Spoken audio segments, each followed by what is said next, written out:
Why your energy don't feel like it's there? Why is that? Well, when you gotta apologize and be the bigger person and all this other stuff, it all has to happen, and sometimes you don't have to be that way. But our next guest is someone I don't mind apologizing to, because you can go on Twitter and find him at by Joel Anderson, writer for Slate, and for Joel in this segment only, Missouri City, Texas's own. That's right, Joel Anderson. Joining us via the Diamond Factory hotline. Joel, what's going on? Hey, man. Hey, look, I'm so glad to be back. And, KG, you should wait for me to say that you're being the bigger person. You haven't. He said you'll be the judge of that. I don't know. Yeah, let's see. Well, for those who don't know, and I'll let Joel in as well, I had to get out here on the Twitter machine and, formally apologize to the good people of Texas Christian University and of Fort Worth, because, they handled business against Michigan, and I apologize. The getaway with it, All-Stars found a way to not have to get away with it in the, what y'all playing, the Fiesta Bowl, the Verbo Fiesta Bowl. He said what y'all playing, like, what's y'all Little's bowl game? You sound like Junior Colson, that linebacker from Michigan, though. What they playing again? What conference? You know what conference we playing now. Well, sorry, go ahead, Joel. No, I was going to say, you call me the captain of the getaway All-Stars. I mean, it's better to get away with it than to get absolutely nothing. That is true. Touche. Now, but Joel, it's actually interesting that you talk about conferences, because the way I described this football game is it looked like TCU dragged Michigan into a Big 12 championship game or a Big 12 game and beat them with experience. Like, what was the way that you took this game? Well, yeah. So this is the way that I thought about it, is that what Michigan had done, like, there was a lot of talk about Michigan's offensive line and its defense, and it's particularly the defense of that. Surely no way that TCU is going to be able to score a lot of points on them. Nobody was talking about a 50-burger, before the game got started. But then an interesting thing occurred to me is, like, during the game, is TCU is having a lot of success running the ball. Like, not just, Max Duggan did not have a great game through the air, but running the ball is really how they were able to make their hay in this game. And so I was, during the game, I said, people say Michigan's defense is great. It's one of the top 5 in the country. Who did they play this year? Did you guys know that Michigan played 10 offenses that were ranked 73rd or worse in scoring offense? And like 5 of them were Iowa, so.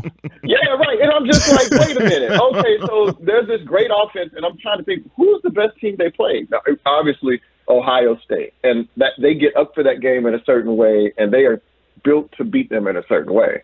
But it was clear to me that they had just not seen an offense like TCU's. Sonny Dykes' version of the air raid is something that was sort of totally foreign to them. And of course, I mean, Rutgers ain't running that, and, Illinois ain't running that. And even if they were trying to, they couldn't do it well, or they couldn't do it as well as TCU. So I thought that they were totally taken aback by not only sort of what Sonny Dykes threw at them and the speed of TCU, but I think they just were surprised that TCU was willing to line up and run at them a little bit. And I think as TCU gradually had some success at that, it was just like, well, I guess we got to settle in, and this is not going to be a hard-fought, 23-14 victory over Purdue or anything like that. It's funny, as I've thought about this game, Joel, in the days since that the game happened. I know you have. I'll bet. Yeah. The phrase that keeps coming to my mind when I think about how Michigan went about this game, they went the F around and find out, method in that game, because you messed around and found out. You probably don't want to allow TCU, in football games, and obviously they got the 4th down stop at TCU early on in the game. Then they get the turnover, the pick 6, and it was really off to the races. And Michigan found themselves playing catch up really for the entire football game, given the fact that they did not, I don't think, took TCU as seriously as they probably should have, given the circumstances that was facing these two teams that day. Well, I'm going to give them more credit than that. I think that they realized pretty soon they were in a fight, and they kept coming back. I mean, the thing is that you're right. TCU sort of, after that first play of the game, the first play for scrimmage where Donovan Edwards peels off a 54-yard run, which is sort of the nightmare of a TCU fan, anybody that cares about TCU. Like, oh, my God, they really are going to run it down our throat all day. And after that, they were only able to run in 3 yards at a time against that defense. But the way that I think about it is that, oh no, Michigan got woke up pretty quickly. That even if they underestimated TCU, they realized they were in for a fight really early. It's just that TCU, man, I mean, it's not just that TCU got away with it or that TCU surprised them. TCU is as good or better than Michigan. And, like, I think we just have to kind of deal with that. I mean, I'm looking at Michigan's offense. Who are you scared of? Like, did you see anybody out there? Like, the Ronnie Bell kid had a couple of big plays. The Donovan Edwards guy obviously had the one big run. But, I mean, without Blake Corum, who on that offense scares you? And so I think that was sort of the thing that, I mean, yes, obviously Michigan may have underestimated TCU, but I don't think that explains what happened because, I mean, even TCU goes up by 19. They were leading by a couple of scores, multiple times throughout the game, and Michigan fought back. But just at the end, TCU made enough plays to put it away. Well, Joel, since you were talking about the talent that this team has really, displayed, this Texas Christian University team has displayed, it keeps coming to mind that, man, this is largely the same core that your boy Gary Patterson had last year and went 5-7 with. Like, your favorite head coach, Sonny Dykes, has come in and found a way to, really turn this into something that is national championship caliber. How does that make you feel? I mean, look, man, I'm glad to be proven wrong. And I think the thing is that, I mean, for people that follow me or that know that, my little epitaph for Sonny Dykes was September Sonny, that, he's always good for starting off 7-0, but finishing 8-5, and obviously you can't look at what happened, like the TCU of the previous 4 seasons and what happened this year and not point the finger at Gary Patterson. Obviously, he didn't get enough out of the program over these last few years. And one thing that I thought about, the one thing that sort of explains it to me, that Sonny Dykes has been really good at, the previous few years, I think we talked about this a little bit, that like the penalty thing, the penalties and turnover margin have like drastically changed in just 1 year under Sonny Dykes. So TCU is not killing itself. It's not killing itself in the ways that it had been before. And if you look at TCU in the previous few years, they were just such a sloppy, they looked like a poorly coached team, and you knew that there was talent. You knew that there was speed. We had Jalen Reagor on the team a few years ago. You know what I mean? Like, if Zach Evans was a 5-star running back who still is going to probably, get maybe a day 2, pick in the draft, maybe early day 3.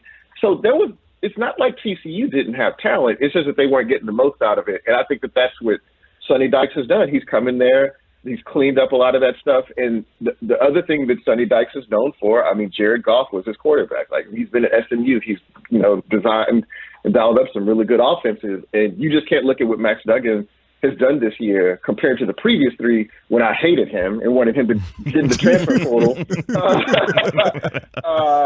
And not say, oh, you know what, Sonny Dykes is responsible for a lot of that, a lot of the development, and has, put an offense in that has figured out a way to highlight all the things that Max does the best. So, yeah, man, kudos to Sonny Dykes. I was wrong. I can admit, that, you know what? But the thing is, the counterfactual can't pre-prove him because I wanted Deion for TCU in the first place. I wanted Deion, and I still think that, that might have been something a little different. That like I look at what Deion is and like his knack for getting attention and his recruiting and everything else, and he's had his base in Dallas for the last 20 some odd years and has coached there for the last decade or so. I think that still would have worked out, but like I would be a fool to sit up here and be like, Sonny Dykes hasn't exceeded my wildest dreams, at least in this first year. Sometimes the best things in life are the things that you don't get. And right now, what do they say?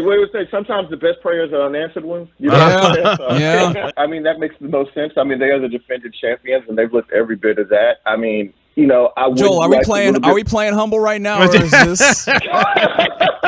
Are we doing the thing where we're humble until you win? This is great Big George. This is the defending champions. I mean, they got this awesome Stetson Bennett, Heisman finalist, Brock Bowers, Kenny McIntosh, not Nolan Smith, Jalen Carter, Kaylee Ringo.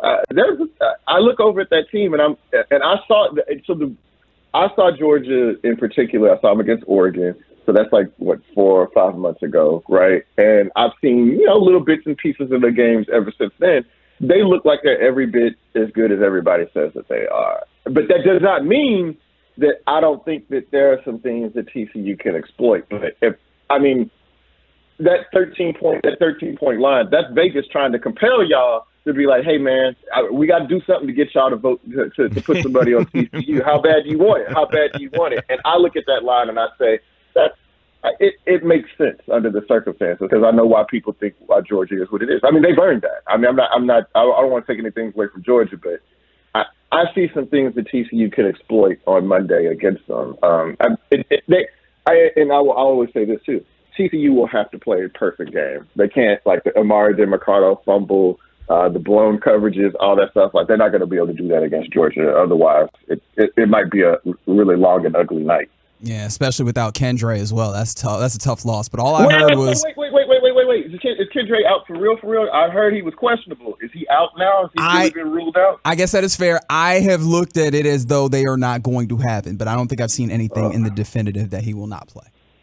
Okay. Yeah, I mean, the thing is, you know what? The fact that it's up for grabs is that we're not talking about 100% Kendre as it is. And like that, I mean, Amari is a really good running back, but part of what makes the TCU running game so strong is that depth. And they can give each other a blow or whatever. But, yeah, I mean, man, you just bummed me out, man. Dang. Yeah, all I heard was little old TCU from Fort Worth. That's all I heard. Thinking about that. It's all good. It's all good. Well, I'm going to bum you out even more because we went from the fun of talking about TCU to what happened on Monday Night Football.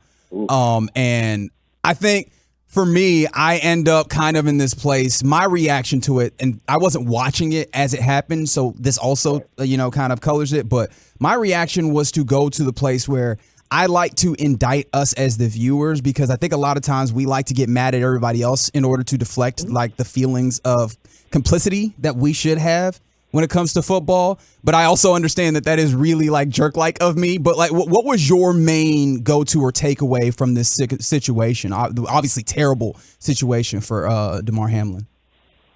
So I think there's two things. One, obviously, it's a horrible tragedy.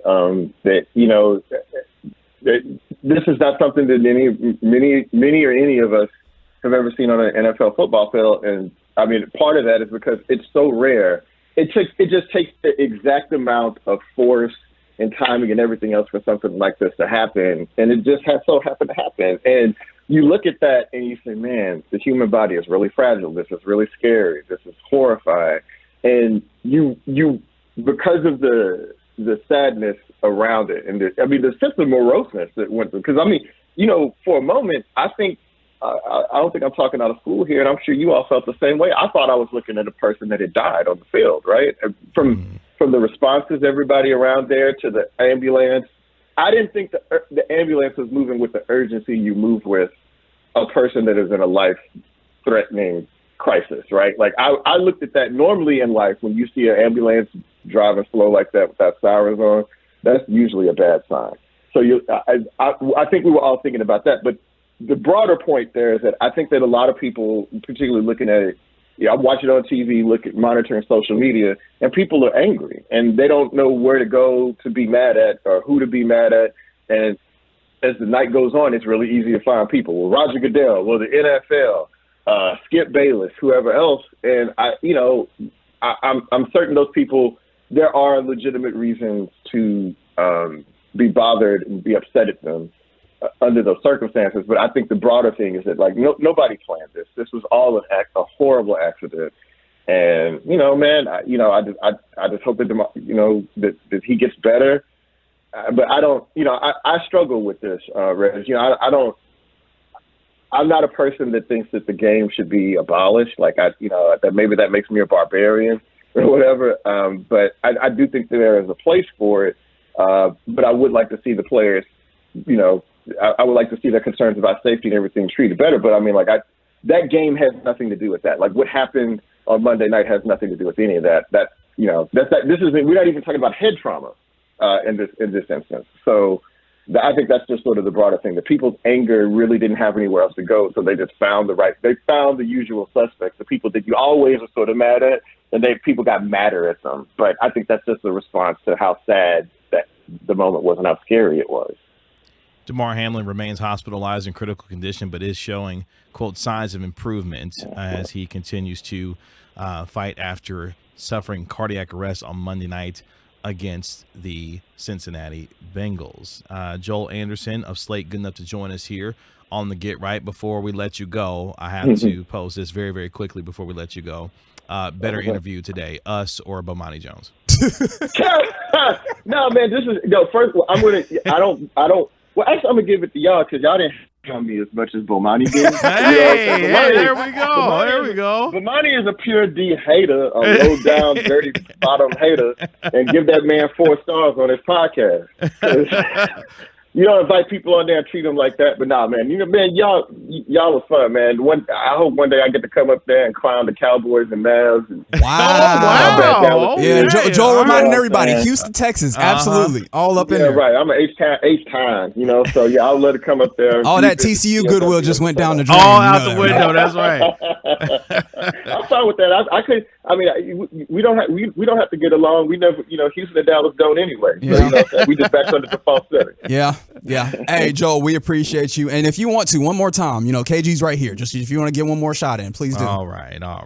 Well, I mean, look, man. I will say you did appear to be the bigger man in this instance. I'm not going to kick you while you're down, but I just hope you just learn your lesson. That's all, man. You don't have to be out there doing this get away with it all-star stuff. You can just say, hey, look. That's a potential national champion right there. You work in an area where there's a potential national champion. You should be excited for what we're doing for y'all, man. You know what's funny? Because deep down in your heart, you know exactly what I said was true. The get away with it all stars. Y'all got away with it all the way. Bigger man. Look, see what I'm saying? See, but you opened the door. You can find Joel on Twitter @ByJoelAnderson. Terrific writer for Slate and a friend of 105 through the Fan and the Get Right. Joel Anderson, good enough to join us here tonight, man. Appreciate the time as always, man. Thank you. Hey, always my pleasure. Anytime.